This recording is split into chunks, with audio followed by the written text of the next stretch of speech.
আসসালামু আলাইকুম, সবাই নিশ্চয়ই ভালো আছেন। আজকে আপনাদের সামনে তুলে ধরছি বাটার পনির। এই বাটার পনির কিন্তু একটা ইন্ডিয়ান খাবার। যারা ভেজিটেরিয়ান তারা এই খাবারটা খেয়ে থাকে। তো আমার কাছে মনে হয়েছে যে আমরা প্রায় সময় চিকেনটাই বেশি খেয়ে থাকি, বাটার পনিরটা ট্রাই করতে অসুবিধা কোথায়। বাটার পনির খুবই মজা, আমি বলবো একবার হলেও বাসায় বানাবেন। আর এই বেশিরভাগ সময় বাটার পনির বানাতে গেলে মশলাটাকে পেস্ট করে নিতে হয়। আজকে আমি ব্লেন্ডারের ঝামেলা ছাড়াই খুব সাধারণভাবে সহজভাবে আপনাদের সাথে শেয়ার করছি এই বাটার পনিরের রেসিপি। আশা করি আপনাদের ভালো লাগবে। ভালো লাগলে আমার চ্যানেলকে সাবস্ক্রাইব করবেন আর আমার রান্নার ভিডিওগুলো ফ্রেন্ডস অ্যান্ড ফ্যামিলির সাথে শেয়ার করবেন। এখানে আমি তেল দিয়ে দিচ্ছি প্রথমে 2 টেবিল চামচ পরিমাণ। তেলটাকে একটু হালকা গরম করে নিচ্ছি, খুব বেশি গরম না, হালকা গরম। তেলটা গরম হয়ে যাওয়ার পরপরই এখানে আমি 400 গ্রামের মতো পনির দিয়ে দিলাম। এরকম কাটা পনির কিন্তু কিনতেই পাওয়া যায়, আপনারা সেটা ব্যবহার করতে পারেন, অথবা বাংলাদেশে যে পনির কিনতে পাওয়া যায় যেটা এরকম রান্না করা যাবে, এই টাইপের পনির কিনে আপনারা টুকরো করেও কিন্তু নিতে পারবেন। আমি এই পনিরগুলোকে এখন হালকাভাবে ভেজে নিচ্ছি, একদম লাল লাল করা যাবে না। দেখেন 2-1টা লাল হয়েছে, 2-1টা, সবগুলা কিন্তু লাল হয়নি। এরকম 2-1টা লাল হলে পরে তুলে ফেলতে হবে। মোটামুটি আমি 1 মিনিটের মতো ভেজে নিয়েছি। পনিরগুলোকে এখন আমি তুলে ফেলছি। গরম তেলের মধ্যেই কিন্তু আমি আস্ত জিরাটা দিয়ে দিলাম আধা চা চামচ পরিমাণ। যেই তেলে আমি পনিরটা ভেজে নিয়েছি সেই তেলেই জিরাটাকে আমি জাস্ট 20 সেকেন্ডের মতো ভেজে নিয়েছি, কারণ তেল অনেক গরম। 20 সেকেন্ড ভাজার পরপরই আমি এখানে পেঁয়াজ দিয়ে দিলাম, 1 কাপ পরিমাণ পেঁয়াজ। পেঁয়াজটাকেও এখন আমি ভেজে নিব। চুলার যেই টেম্পারেচার বা হিটটা সেটা কিন্তু হাই এবং মিডিয়ামের মাঝখানে আছে, একদম বেশি হাই দেইনি, তাতে যেটা হবে পেঁয়াজটা তাড়াতাড়ি পুড়ে যাবে। আমি পেঁয়াজটাকে 2 মিনিটের মতো ভেজে নেওয়ার পরে ঠিক এরকম একটা কালার চলে এসেছে। ঠিক পেঁয়াজের এরকম একটি রং আসার পরপরই আমি আধা কাপ পরিমাণ টমেটো কুচি দিয়ে দিলাম। এখানে একটা টমেটো আছে মিডিয়াম সাইজের। একটু হালকা জাস্ট নেড়ে চেড়ে নেওয়ার পরে আমি রসুনের পেস্ট দিয়ে দিলাম 2 চা চামচ পরিমাণ। আবার একটু নেড়ে নিচ্ছি। চুলার হিট কিন্তু এখন মিডিয়ামে রেখেছি। একটু করে পানি দিয়ে নিলাম আগে, যেন মশলা পুড়ে না যায় সেই জন্য। প্রথমে দিয়ে দিলাম রাঁধুনি গুঁড়ামরিচ 1 চা চামচ, তার সাথে কাশ্মীরি চিলি পাউডার দিয়ে দিলাম 1 চা চামচ, আরও দিয়ে দিলাম জিরার গুঁড়া 1 চা চামচ, ধনিয়ার গুঁড়া 2 চা চামচ, 4 ভাগের 1 চা চামচ হলুদের গুঁড়া। এগুলাকে এখন ভালো করে মিশিয়ে নিব। একটু শুকনা শুকনা হয়ে গিয়েছে, সো এখন কিন্তু চুলার হিটটা খুব একটা বাড়াইনি, আমি একটু মিশিয়ে নিচ্ছি। এখানে 1 কাপ পরিমাণ পানি নিয়েছি, এখান থেকে বেশ কিছু পানি আমি মশলার মধ্যে দিয়ে মশলাটাকে খুব ভালো করে আগে কষিয়ে নিচ্ছি। লবণটা একটু দেরি করে দেওয়া হয়ে গেল, কারণ লবণের কথা মনেই ছিল না। আর লবণ এমনই একটা জিনিস, না দিলে কোনো খাবারই মজা হবে না। এখানে 1 চা চামচ লবণ দিয়ে আমি মশলাটাকে 5 মিনিটের মতো কষিয়ে নিচ্ছি। যখনই মশলাতে পানি দিলাম, পানি দেওয়ার পরে কিন্তু একটু ভেজা ভেজা ছিল, তারপরে মশলাটা শুকিয়ে গিয়েছে। আমি এখন আবার একটু করে পানি দিয়ে আবার মশলাটাকে আমি একটু কষাচ্ছি। তো এরকম করে পুরো পানিটা কিন্তু দিয়ে দিলাম। এরকম করে আপনারা চেষ্টা করবেন মশলাটাকে 5 মিনিটের মতো আগে কষিয়ে নিতে, পনিরটা দেওয়ার আগে। কারণ পনির দেওয়ার পরে আসলে বেশিক্ষণ সময় রান্না করার কোনো দরকার হয় না।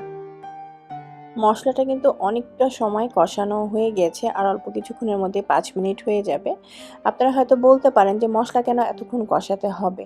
মশলাটা একটু কষিয়ে নিলে যে কোনো খাবারে কিন্তু খুব ভালো লাগে। 5 মিনিট হয়ে গিয়েছে অলমোস্ট। এখন আমি এখানে পনিরটাকে ঢেলে দিচ্ছি।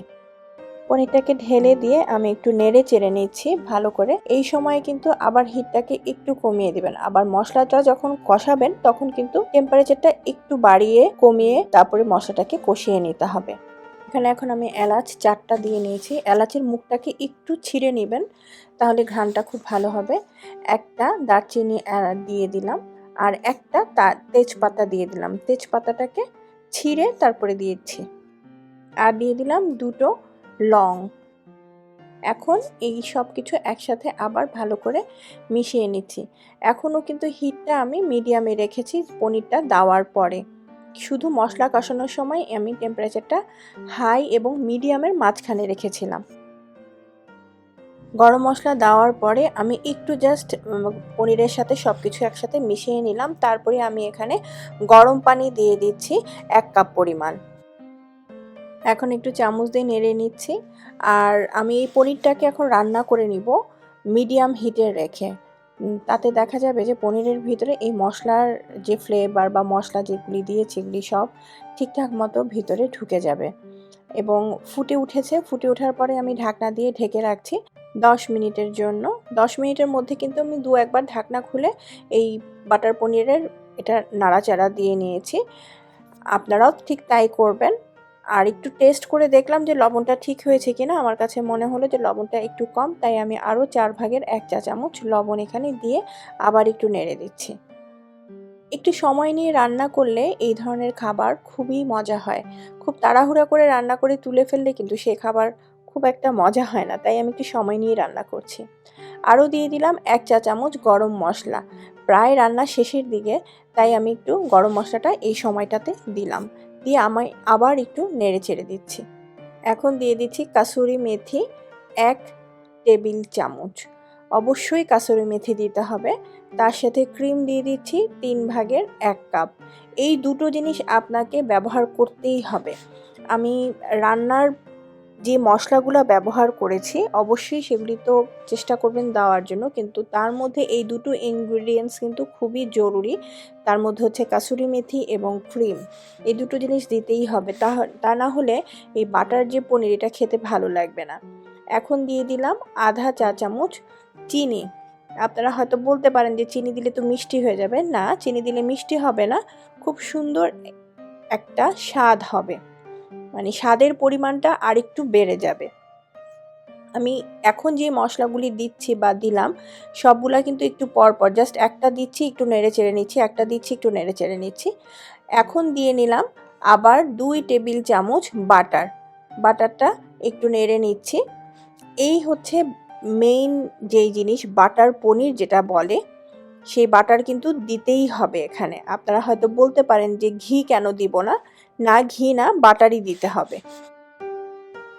বাটার দেওয়ার পরে কিন্তু আমি একটু নেড়ে দিলাম। এখন ঢাকনা দিয়ে ঢেকে দিব। বাটারটা গলে যাওয়া পর্যন্ত আমরা একটু ওয়েট করব। বাটারটা গলে গিয়েছে, দেখেন, দেখাই যাচ্ছে বাটার গলেও গিয়েছে এবং যে পরিমাণ পানি দিয়েছি সেই পরিমাণ পানি কিন্তু এখন আর নাই, অনেকটা কমে গিয়েছে। এবং ঢাকনাটা খোলার পরে 10 মিনিট পরে আমি যে মশলাগুলি আস্তে আস্তে দিলাম এবং বাটার দিলাম, বাটার দেওয়ার পরে ঢাকনা দিলাম, ওই সময়টুকু 10 মিনিটের পরে আরও আপনারা 5 মিনিট, এর মধ্যে এই ঠিক আর 5 মিনিট রান্না করবেন। রান্না করে তুলে ফেলতে হবে। আমার কিন্তু বাটার পনির রেডি হয়ে গিয়েছে। এখন আমি এটাকে প্লেটে নিয়ে দেখাচ্ছি। খুবই মজা এবং খুব মজার একটি সুঘ্রাণ পাচ্ছি আমি। আপনারা বাসায় করলে আপনারাও ঠিক একই রকম ঘ্রাণ পাবেন। আর যেহেতু রোজা, এখন রোজার সময় কিন্তু আপনারা এই ধরনের খাবার খেলে আপনাদের স্বাস্থ্যের জন্যও ভালো।